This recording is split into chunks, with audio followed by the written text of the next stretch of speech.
আরে দুজন নাই যা ওই নদী জল লাইট আছে এন্ড সুইফট ডিজায়ার আয়া করতেছে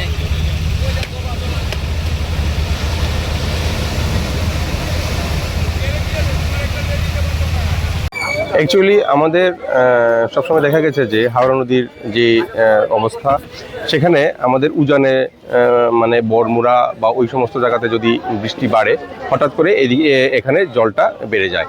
তো স্বাভাবিকভাবেই কাল রাত পর্যন্ত মোটামুটি জলটা আমাদের কন্ট্রোলের মধ্যে ছিল, কিন্তু ভোরবেলার দিকে দেখা গেছে যে হঠাৎ করে উজানের থেকে জলটা এইদিকে অনেক পরিমাণে চাপ দেওয়াতে এখানে জলটা ভোর থেকে খুব বেড়ে গেছে। তার ফলে এখানে অলরেডি বেশ কিছু বাড়ি এলাকা আমাদের বলদা খাল থেকে শুরু করে আমাদের ওল্ড আগরতলা, তারপরে খয়েরপুর এবং ওদিকে যেহেতু আমি জিরানি এসডিএম, আমার ওদিকে রানীর বাজার, ওদিকে আমার মেন জিরানিয়া, তারপরে চম্পকনগর, তারপর মান্দাই, বহু জায়গাতে আমাদের জল ওঠার ফলে অনেক মানুষ শরণার্থী হয়েছে।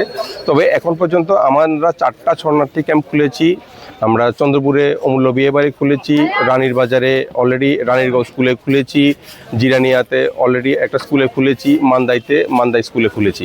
4টা স্কুল খুলেছি। এখন পর্যন্ত যদিও কোনো শেল্টার হাউসে কোনো লোক যায়নি, কিন্তু লোকদেরকে তাদের জায়গা এবং এলাকা থেকে রেস্কিউ করে আনার জন্য আমরা টোটাল 4টা বোট নামিয়েছি। এবং দেখতে পারবেন আমাদের পাশাপাশি TSR 10 battalion, TSR 2nd battalion এবং আমাদের এএমসি আগরতলা থেকেও বেশ কিছু বোট নামিয়েছে।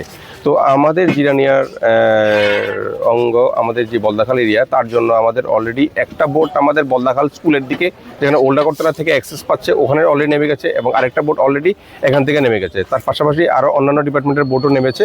তো আমরা একত্রিতভাবে যৌথভাবে অপারেশনটা আমরা চালিয়ে যাচ্ছি যতক্ষণ পর্যন্ত জল নাম। जैसे आपको पता है कि कल रात भर बहुत तेज़ बारिश हुई है और ख़ासकर जो नदी के आसपास के एरिया हैं जैसे बलदा खाल है, लंका बस्ती है, रलिया है और कटा खाल के पास इंद्रनगर है, इन जगहों पर पानी भर रहा है। और ये पानी जो कल बारिश बारामूला में हुई है उसकी वजह से ये पानी रेज़ हो रहा है। आज मौसम अच्छा है और हमारा रेस्क्यू ऑपरेशन चल रहा है, खासकर बलदा खाल और इन म्यूनसिपैलिटीज़ के एरिया में और मंडई में भी। रिलीफ सेंटर्स भी ऐसे 5 से 6 खोले गए हैं जिसमें कुछ लोग आ रहे हैं धीरे धीरे, परंतु हम लोग प्रशासन फील्ड पे है, both municipal corporation, SDM, BDO offices और लाइन डिपार्टमेंट आम जनता के साथ मिलकर हम कंप्लीट रेस्क्यू कर रहे हैं। अभी तक किसी भी जान या माल के नुकसान का भी कोई रिपोर्ट नहीं है, परंतु पानी उतरने पे अच्छे से हम लोग इसकी इंक्वायरी करेंगे और जिन लोगों को रिलीफ की ज़रूरत है उनको रिलीफ भी दिया जाएगा। आपको वही डिस्ट्रिक्ट में कहा था ये पानी आया है और क्या अभी हालात? मेनली 2 सब डिवीज़न जो सदर और जिरनिया सब डिवीज़न है ये ज़्यादा अफेक्टेड हुए हैं। हावड़ा और कटा खाल के आसपास के एरिया ज़्यादा अफेक्टेड हुए हैं।